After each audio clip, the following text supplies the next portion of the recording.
So on an update on, is it still on? Yeah, we're still on. We're still live. Yeah, we're and still GG's live.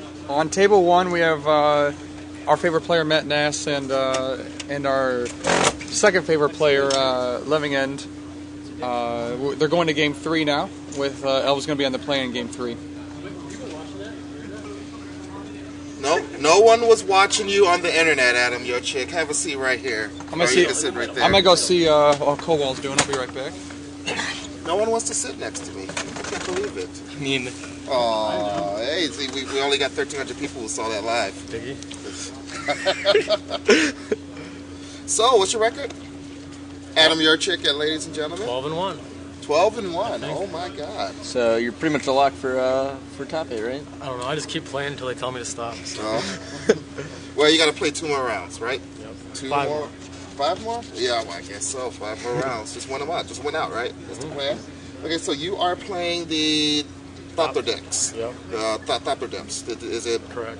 basically JRT's list, or did you? Pretty much, from what I just talked to people, just kind of got ideas, and it's pretty much close to everyone else's, but a little different.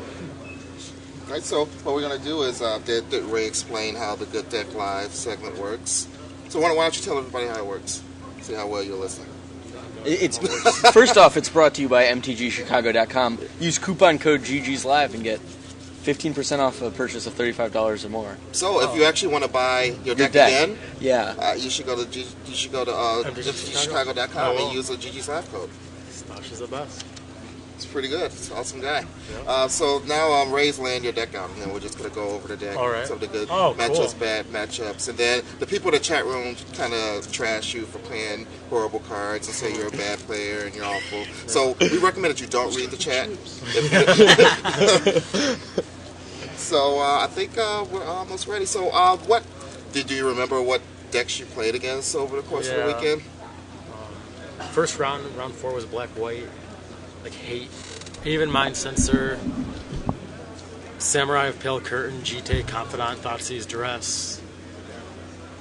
Probably, I think he had Damping Matrix, Extirpate, just everything in the world. I beat him with Phyrexian Arena in the sideboard, which That's really nice helped. one. Yeah. Was that an innovation of your own, or was that in the list? I heard people talking about it, so I just ran them. I'm not sure if everyone else ended up running them. Mm-hmm. And then I played a couple of mirrors, like I think 3 mirrors that I won. The deck I just played, I also played like a fake feature match in round 6 or 7. The same deck, I beat that 2-0. What makes it a fake feature match? No one was watching, no one was grading anything. Okay, yeah. What other games? What and other a couple zoo decks. I think that's it. It's Mirrors, Zoo, Red, White. Oh, I beat Owls and I lost to Owls. So you contributed to Matt Nass's undefeated. Yeah, Matt Nass undefeated. I mulliganed 7 times. I heard about this. Yeah. Excuses. But anyway, all right. So we got the deck right there. So let's basically what we do is we go from left to right, top to bottom, and read off the cards. And I'm getting old, so my eyes aren't as good anymore. So I'm going to try to say what the card is, and then you can correct me if I'm wrong. So we have 4 Vampire Hexmage, 4 Dark Confidants, 4 Metal Mixers, 2 Sword of the Meek, 3 Thopter Foundry. Is that only 1 Engineered Explosive? 1 Explosive. Okay, 4 Thoughtseize, 1 Duress, 1 Slaughter Pact, 1 Careful... Smother. That's no... Oh, 1 Smother. I skipped the Smother. And then 1 Careful... That's Careful Consideration.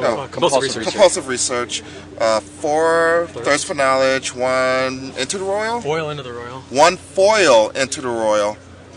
And 1 Repeal. Yep. 4 Chrome Moxes. And then we can go through the mana base. 2 Island. 2 Swamp. 3 Urborg. 4 River Tears. Or... 4 Sunken Ruins, 4 Dark Depths, 3 Tolarian West, and 1 Tolarian Academy Ruins. 1 Academy Ruins and 1 Demira Aqueduct. Yep. Wow, I can't believe I knew the name of that card. Yep. So let's go through some of these numbers because this 1 Smother definitely sticks out like the sore thumb. So why is that 1 Smother in there? Well, it's nice to have Muddle get a lot of stuff. That's why I have 1 Smother. It doesn't answer a lot of stuff. And also with the Slaughter Pack, which is a tutor target, I basically have 2 removal spells, so I can like naturally draw it and just have some removal in my deck. And then a lot of people have 2 repeal, but I cut 1 for an Into the Royal because it's close to the same thing. Sometimes it's actually better. Obviously, sometimes it's worse. And it also lets me have a tutor target. And then I have 1 Duress, 4 Thoughtseize, so it's like a 5th one. And then I have 4 Thirst and 1 Compulsive. Because it's like a 5th one. Yeah, they're basically similar role. Okay, and I see, so the one that explosive is also to the target. Yeah. And the Hex Mages, obviously you have to play those, and the Dark Dark just awesome card. Yeah. Thank you, Bob Maher, for winning that invitational. And it makes Mock so good. Oh yeah, it does make it really good.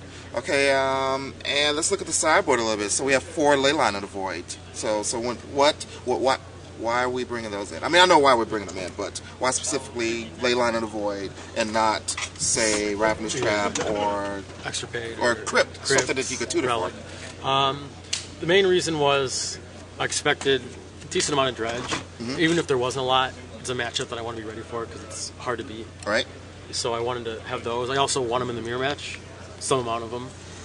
There's also other Thopter decks. There's Living End, which it's really good against. It's basically decks that abuse the graveyard. I think in retrospect I would have played 3 Leyline 1 Extirpate if I could, because Extirpate is really good in the mirror sometimes. Then Okay, so, and we also have, is that 3 Deathmark? 3 Deathmark. Okay, and that's probably for Zoo. Basically for Zoo, anything with green or white creatures. Also good against elves. And we have the 1 Dark Blast that we saw you mize this game. And that's, and what is that for? The Dark Blast basically is kind of like a 4th. Originally it was 4 Deathmark and I went to 1. They sometimes are similarly good. Against Zoo, you can get Steplinks or GOP if they have both of those. It's good against that red deck actually. But also mainly it's there for elves. Really good against elves, good against fairies, and it's good against the mirror match to kill their confidants. Some people have Click and also can kill Hex Mage.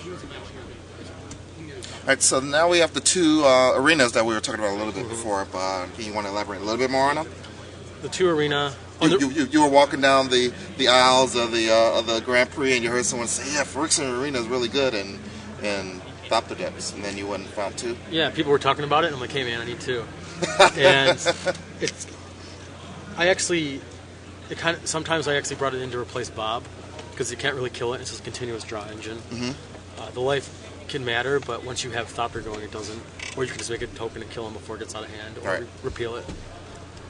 And it's just, some games you grind them out, like you bring in the creatures, you bring in removal, and you just kind of become less combo, more of a control deck. Right, and the 2 threads are also for the Zoo matchup? Zoo, and I brought one of them in versus the mirror, just to try to take their token? Yeah, just keep my options open, I mean, I guess it's probably better than some of the other cards in the mirror. Yeah, and it's mainly there, for Karmic Lives and stuff. Right, so, and then I see the 1 chalice, which is obviously a tutor target. Tutor target. But what decks do you want to tutor for? For chalice, where you have the luxury of waiting until turn 3 or 4 to actually cast it. Mainly Hypergenesis. You can actually tutor it and then cast it for 0. Living End. I brought it in against elves because you can draw it and just screw them. I guess you could just mize it. Or if you're playing the control game, you could tutor for it, play it, and lock them out. And just whatever comes at me. Who knows? And we got two big flyers over here. We got a Una, and we have a what's the new card? Sphinx of Dwar. Sphinx of Dwar. And the logic is, I kind of wanted a Moloku and an Una, but some people have Sower in the mirror, so I was like, okay, I'll cut down to 1 Una, and then 1 Sphinx. Just kind of, they're different cards, but they're similar. Right, just something big and... Yeah, like Una can mill them out, but Sphinx can't be targeted, so just a way to kill them without the combo, like Damping Matrix. Okay, so let's say you had the opportunity to change your deck around, fix the numbers. What would you change anything, or is this just perfect? I cut a Leyline for an Extirpate, and Sphinx. I haven't actually drawn Sphinx yet. I drew it in the last match, and it might have been good, but if you played the Matrix, you probably would have won me the game, actually. But maybe cut that for another legend, like Una, but maybe the same. I'm not sure. Otherwise, it looks good. Right, and what are the best matchups? What are the worst matchups for the deck? This is this weekend was the first time playing it, so Oh, so Jerry might know about that. well, I do have a Jerry Thompson. Did you know